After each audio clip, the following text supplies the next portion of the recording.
Hello दोस्तों इस video में हम आपके लिए 15 इंपॉर्टेंट क्वेश्चंस लाए हैं जो कि आपके आने वाले एग्जाम सिलेबस से रिलेटेड है। आज हम बात करेंगे ईमेल से रिलेटेड कुछ इंपॉर्टेंट क्वेश्चंस।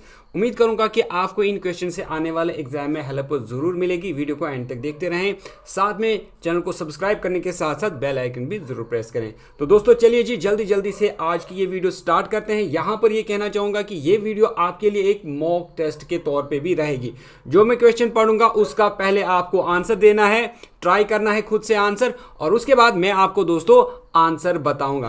15 क्वेश्चंस हैं, आप लास्ट में बताना कि आपने कुल कितने सही आंसर्स लिखे हैं। तो चलिए जी स्टार्ट करते हैं पहले क्वेश्चन से। हमारा पहला क्वेश्चन है, When an email is encrypted in Outlook, what happens to the message content? आपको बताना है जब आउटलुक में ईमेल को इनक्रिप्ट किया जाता है तो उसमें मैसेज का जो कंटेंट होता है यानी जो मैसेज में लिखा होता है उसके साथ क्या होता है। चार ऑप्शन है आपके पास। It is converted to coded language, इसको कोडेड लैंग्वेज में कन्वर्ट किया जाता है या ये कोडेड लैंग्वेज में कन्वर्ट होती है। It remains readable plain text, ये प्लेन टेक्स्ट में रहती है जिसको आराम से पढ़ा जा सकता है। इट बिकम्स कंप्रेस्ड, ये कंप्रेस होती है यानी इसका साइज बहुत कम होता है। या फिर it is changed to encrypted HTML, या फिर इसको एक इनक्रिप्टेड HTML में कन्वर्ट किया जाता है। तो सही आंसर जल्दी से कमेंट सेक्शन में लिखें। इसका सही आंसर रहेगा दोस्तों part A, it is converted into coded language, यानी जब आउटलुक में ईमेल को इनक्रिप्ट किया जाता है तो ये एक कोडेड लैंग्वेज में कन्वर्ट होती है। इसका मतलब ये होता है कि इसको कोई भी नहीं पढ़ सकता, सिर्फ वही इंसान इसको पढ़ सकता है जिसके पास की होती है। हमारे नेक्स्ट क्वेश्चन का आंसर देने के लिए तैयार है। Who can decipher an encrypted email message? आपको बताना है जो इनक्रिप्टेड ईमेल मैसेज होती है उसको डिसाइफर कौन कर सकता है, यानी उसको डीकोड कौन कर सकता है या फिर उसको कौन पढ़ सकता है। तो चार ऑप्शन है आपके पास। एनीवन विथ पब्लिक की, हर कोई जिसके पास पब्लिक की होगी वो इस ईमेल को पढ़ सकता है। ओनली द सेंडर, सिर्फ सेंडर इसको पढ़ सकता है। Only the recipient of the matching private की, सिर्फ वही इंसान इसको पढ़ सकता है जिसके पास मैचिंग प्राइवेट की होगी। या फिर एनी रेसिपेंट, या कोई भी शख्स जिसको ये सेंड किया जाए। तो कौन इस मैसेज को जिसको इनक्रिप्ट किया जाता है, जिस ईमेल को इनक्रिप्ट किया जाता है, कौन इसको पढ़ सकता है। शाबाश दोस्तों, अपना अपना आंसर लिखें। तो इसका जो दोस्तों सही आंसर रहेगा वो रहेगा पार्ट सी। जब मैसेज को इनक्रिप्ट किया जाता है तो इसको सिर्फ वही रेसिपेंट पढ़ सकता है जिसके पास मैचिंग प्राइवेट की होगी। दोस्तों याद रखें कि जब एक ईमेल को इनक्रिप्ट किया जाता है तो यहां पर एक पब्लिक की बनती है और एक प्राइवेट की बनती है। तो पब्लिक की जो है ये प्राइवेट की के साथ मैच होनी चाहिए। तो जब पब्लिक की और प्राइवेट की मैच होती है तो जो डिसाइफर है वो इसको पढ़ सकता है, यानी जो डीकोड करने वाला है वो इसको फिर पढ़ सकता है। चलिए जी नेक्स्ट क्वेश्चन देखते हैं। What is an email client? आपको बताना है ईमेल क्लाइंट क्या है। चार ऑप्शन है आपके पास। ए फिजिकल कंप्यूटर, ये एक फिजिकल कंप्यूटर होता है। ए वेब ब्राउजर, ये एक वेब ब्राउजर होता है। An application to manage emails, ये एक एप्लीकेशन होती है जिसके जरिए से आप ईमेल्स को मैनेज करते हैं। एन ईमेल अकाउंट, या ये सिंपली एक ईमेल अकाउंट होता है। शाबाश दोस्तों, आंसर लिखें।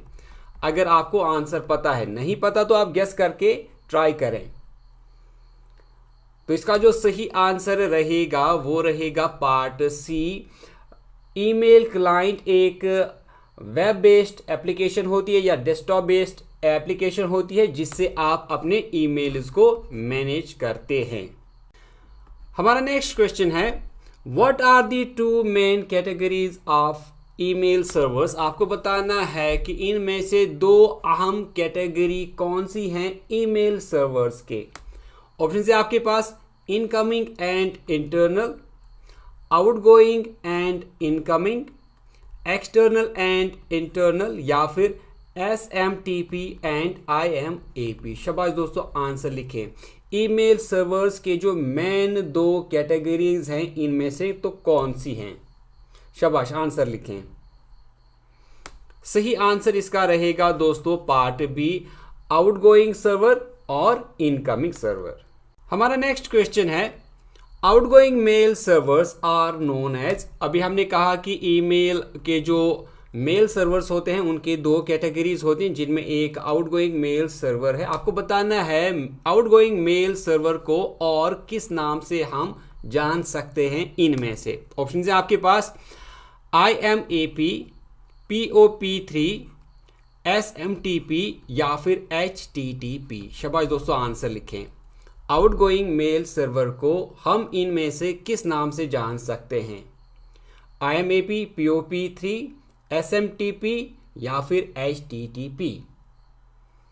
तो इसका सही आंसर रहेगा पार्ट सी, SMTP, और इसकी फुल फॉर्म है सिंपल मेल ट्रांसफर प्रोटोकॉल, जो कि बहुत ही आसान और सिंपल सा क्वेश्चन है, ये आप सभी को पता ही होगा। What is the maximum attachment size limit of Gmail. आपको बताना है जब हम जीमेल में ईमेल किसी को लिखते हैं, सेंड करते हैं, तो अगर हमें उसके साथ एक अटैचमेंट फाइल अटैच करनी है तो वो फाइल की साइज जो है कितनी हो सकती है मैक्सिमम जीमेल में। ऑप्शन है आपके पास 10 MB, 15 MB, 25 MB या फिर 50 MB। शाबाश दोस्तों, आंसर लिखें। जीमेल में जो हम अटैचमेंट फाइल ऐड करते हैं ईमेल में, तो उसकी साइज ज्यादा से ज्यादा कितनी हो सकती है मैक्सिमम? तो इसका जो सही आंसर रहेगा दोस्तों वो है पार्ट सी, 25 MB। हमारा नेक्स्ट क्वेश्चन ये भी आप सभी को पता ही होगा, फिर भी पूछते हैं, देखते हैं किस किस को पता है। What does @ symbol separate in an email address. आपको बताना है ईमेल एड्रेस में @ सिंबल जो है ये किन 2 चीजों को सेपरेट करता है, यानी अलग अलग करता है। ऑप्शन आपके पास डोमेन फ्रॉम क्लाइंट, ये डोमेन को क्लाइंट से अलग अलग करता है। यूजर फ्रॉम डोमेन, ये यूजर को डोमेन से अलग करता है। नेम फ्रॉम नंबर्स, ये नाम को नंबर से सेपरेट करता है, अलग करता है। या फिर यूजर फ्रॉम कंप्यूटर, या फिर ये यूजर को कंप्यूटर से अलग करता है। तो दोस्तों आंसर लिखें, @ किन 2 चीजों को आपस में सेपरेट करता है, अलग करता है। इसका सही आंसर रहेगा दोस्तों part b, user from domain. अगर हम एग्जाम्पल की बात करें दोस्तों, मानिए कि आपका नाम अजय है और आपने जीमेल में अकाउंट खोला है, तो आपने अपना ईमेल जो है ajay@gmail.com बनाया है। तो अजय जो है ये यूजर नेम है और जो जीमेल है ये डोमेन नेम है, और इनके बीच में ये @ जो है ये इन 2 चीजों को अलग अलग करता है। हमारा नेक्स्ट क्वेश्चन है, are email addresses case sensitive. क्या ईमेल एड्रेसेस केस सेंसिटिव होते हैं या फिर नहीं? ऑप्शन है आपके पास यस, हाँ, ईमेल एड्रेसेस केस सेंसिटिव होते हैं। नो, नहीं, ईमेल एड्रेसेस केस सेंसिटिव नहीं होते हैं। बोथ या फिर नन। शाबाश दोस्तों, अपना अपना आंसर लिखें, बताइए। Are email addresses case sensitive, क्या ईमेल एड्रेस केस सेंसिटिव होते हैं? जल्दी जल्दी से आंसर लिखें। इसका सही आंसर रहेगा part b, no, email addresses case sensitive नहीं होते हैं।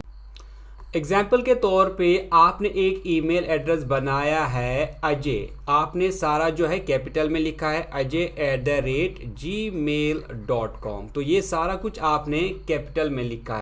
और फिर अगर आपने कभी अपना ईमेल एड्रेस स्मॉल लेटर्स में लिखा है तो क्या वहां पर कोई प्रॉब्लम आ सकती है? बिल्कुल नहीं। आप चाहें तो फिर इसको स्मॉल में लिखें या फिर कैपिटल में लिखें, तो ये दोनों कंडीशंस में वर्क करेगा। तो इसी को कहते हैं case sensitive. Email address case sensitive नहीं होते हैं।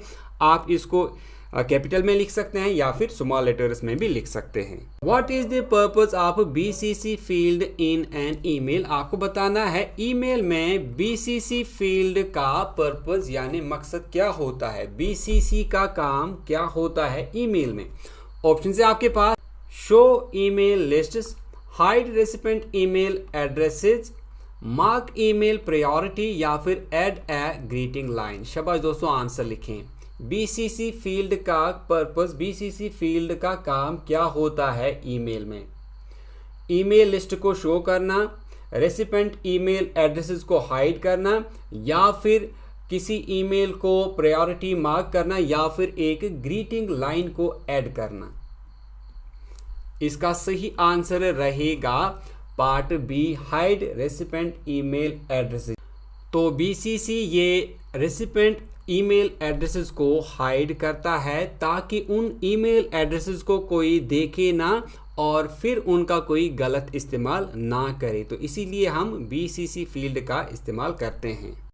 हमारा नेक्स्ट क्वेश्चन है, what does BCC stand for in email? आपको बताना है ईमेल में बीसीसी की फुल फॉर्म क्या है। 4 ऑप्शन है आपके पास, blind carbon copy, bold carbon copy, blind colour copy या फिर ब्लाइंड सेंट्रल कॉपी। शाबाश दोस्तों, आंसर लिखें।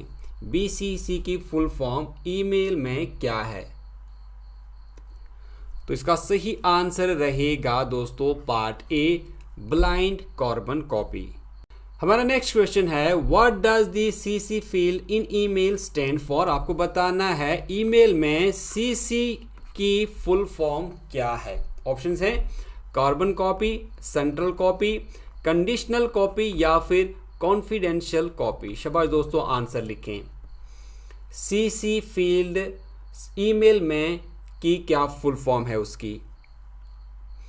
इसका सही आंसर रहेगा दोस्तों पार्ट ए, कार्बन कॉपी। दोस्तों याद रखें कि जब आप सीसी फील्ड का इस्तेमाल करते हैं ईमेल में, तो यहाँ पर जितने भी आप ईमेल्स इस्तेमाल करोगे वो सभी रेसिपेंट्स को शो होंगे, यानी सभी को पता चलेगा जिस किसी को भी ये ईमेल सेंड हुआ है उसका ईमेल एड्रेस क्या है। लेकिन ब्लाइंड कार्बन कॉपी में ईमेल एड्रेसेस आपको पता नहीं चलते।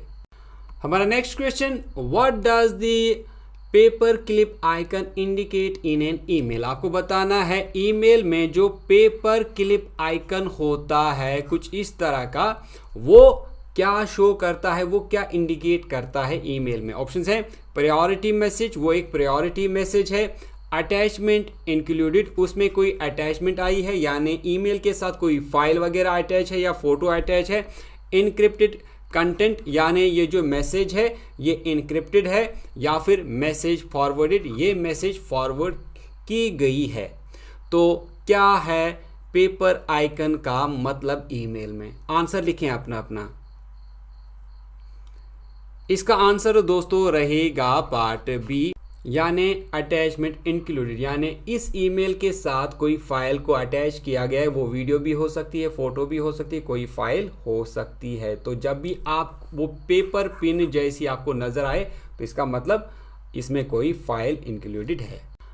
नेक्स्ट क्वेश्चन है, which field are typically included in an email header? आपको बताना है ईमेल का जो हेडर होता है उसमें आमतौर पे कौन कौन से फील्ड्स होते हैं इनमें से। ऑप्शन है आपके पास, to from date, to CC BCC subject, to CC date या फिर फ्रॉम सब्जेक्ट अटैचमेंट। शाबाश दोस्तों, आंसर लिखें।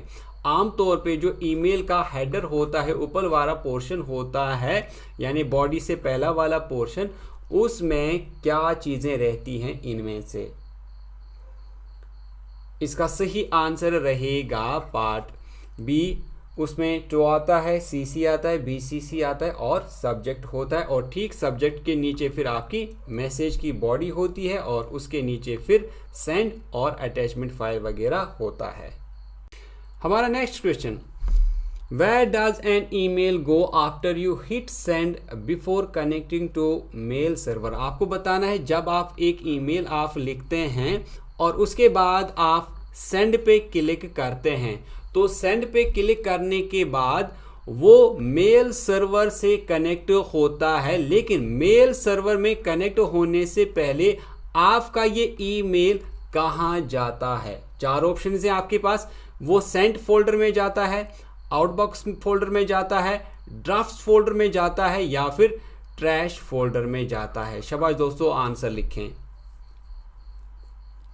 तो इसका जो सही आंसर रहेगा वो रहेगा पार्ट बी, आउटबॉक्स फोल्डर।